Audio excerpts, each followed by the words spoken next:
The following episode of the Top Gun Show is being provided for the sales partners of NXTSYS as yet another valuable tool to help your customers make informed decisions. Enjoy. Well, welcome to the Top Gun Show today. I'd like to welcome Rick Garcia, the founder and COO of G12 Communications.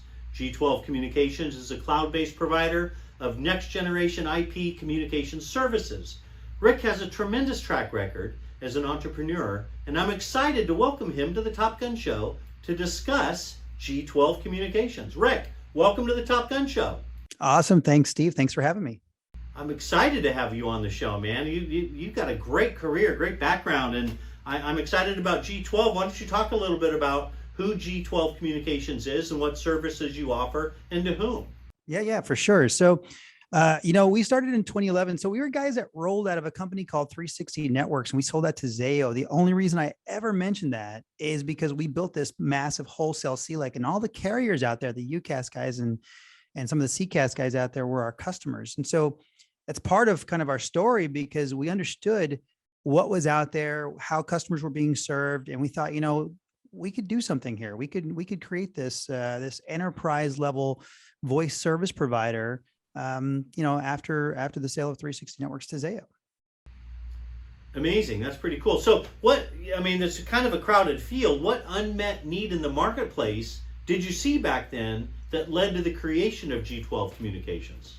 It's interesting. And I'll tell you what, the unmet need hasn't changed at all. We ask partner after partner, what is it that we do that's different than other providers? And I'll tell you the unmet need, and we're certainly this from a service provider perspective. We do the UCAS and the CCAS, and we have a great lineup of Teams products. In fact, our Teams product has been the growth engine for a lot of the services we offer. But what I'll say is that the unmet need is really service delivery and support. I mean, it seems really basic, Steve, but top-notch service delivery, meaning we put dedicated teams on every single install. It's not an email link that gets sent and how you configure an auto attendant or a call queue, right? It's a dedicated team that does every single build for customers. So really, it's that service delivery and phenomenal support after the sale. And I think those things continue to be, something that customers appreciate. Yeah, that never gets stale. But a lot of people claim they have that, though. We have white glove concierge service, but you've built. What I'm understanding is you built your whole value prop around that, right?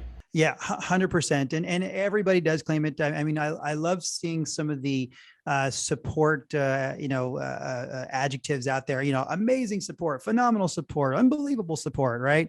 But at the end of the day, when you look at stats and you look at, let's say, something out of our ticketing system, if we looked at this and we said, hey, anytime a customer calls G12 or emails G12, it's an engineer that's responding to them. I've got a large group in the engineering department, and they are our support team. There is not an upfront customer service group, for example, right? They're people that are handling the call and turning a call around or turning an email ticket around in 7 minutes or less, to be honest, from a statistics perspective, 7 minutes or less from a response time, and then 44 minutes time to resolution, total time to resolution. So in our industry, Steve, it's probably unrivaled in our industry.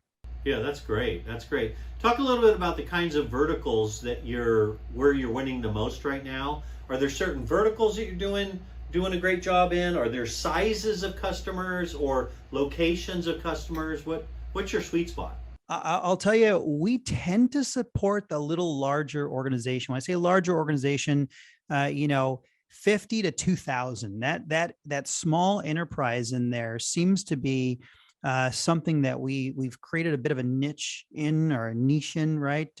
We've done a lot of healthcare recently. We're a HIPAA compliant organization, so lots and lots of healthcare.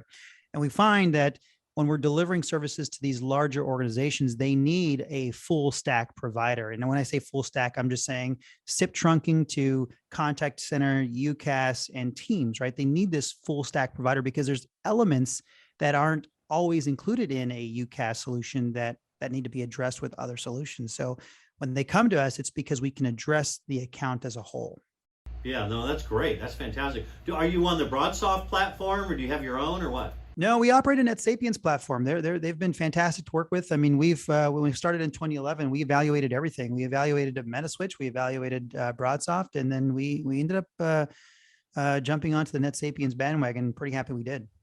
That's great. That's great. That's a differentiator because I think 80% of the UCaaS providers are on BroadSoft. So Yeah, exactly. that's kind of a good thing. Well, hey, I read where you recently announced your new partner portal. What's that all about?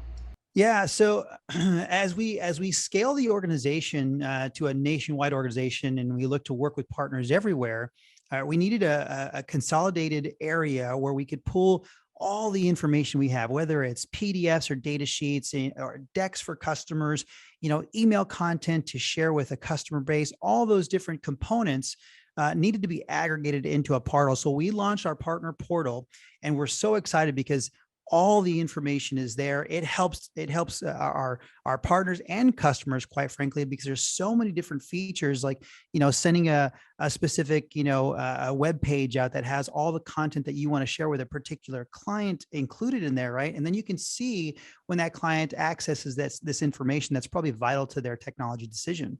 Right. So there's a lot of nice components built into this partner portal. It's not just a place where you grab information. I'm talking, customer testimonials and all, like I said, all the data sheets. There's just so much content in there. Obviously, tests for certification. So if you want to know how to sell G12 and support G12, there's certainly a lot of different courses included in there to act upon.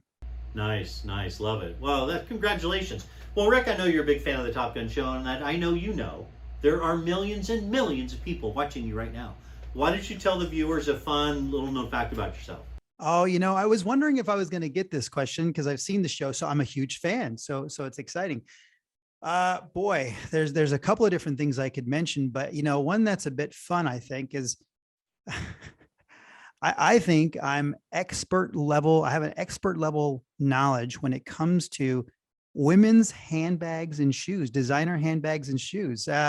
I've been put through an intensive 5-year course with my fiance, and I think I could get a master's in it, but she's simply telling me that I'm majoring in handbags and shoes at this point. So not quite there yet, but I'm working up to it. Now, okay, you open the door here. Do you go pick them out for her, or do you just let her buy whatever she wants? I mean, why are you a master in this? It's interesting. The last handbag that we purchased, it was she bought a new pair of boots, and she had this new pair of boots, and I'm like, I get, obviously because I help shop, I get all the emails. I'm like, I've got the perfect bag for those boots. It's a bit embarrassing to actually say that, but I'm the one that said I've got a perfect handbag for those boots. And so I sent her the email, and she's like, "Oh my goodness, you're right. This is great. Let's go get this bag." Now, I'm not trying to elaborate here, but it just, these questions just pop into my mind. So it's just like within the privacy of your own home, or when you go out to dinner and you see a lady with boots and a handbag, do you judge her and go, "Hey, those do not match"? I mean, oh, that's a slippery slope, my man. That's a slippery slope. But but yes, you do. It's interesting because you'll walk next to if I'm walking with my fiance somewhere, and you will actually see women there well put together with nice stuff on, nice boots, nice bags, and you look at this and you go, "Hey, that's a nice outfit. She did a nice job there," and so it's some little thing that I don't know if I had it or she basically imposed her will on me, and now I'm just like sucked into it. I'm not quite sure, but that's what happened. well, that's got to be one of the most unique answers I've had in over 450 interviews. I figured it was a bit quirky, and I was like, "Oh boy, if I get this question, that might be the one to bring up." But I love it. I preferred some some sort of I'm a pilot kind of a thing, but that's not really fun and interesting. It's I think the women's shoes and handbag is pretty fun. I love it. It's memorable. Rick, thanks for being a guest on the show today. I really appreciate it. Steve, thanks so much. Appreciate it. Take care. Yep. Thanks for watching, everybody.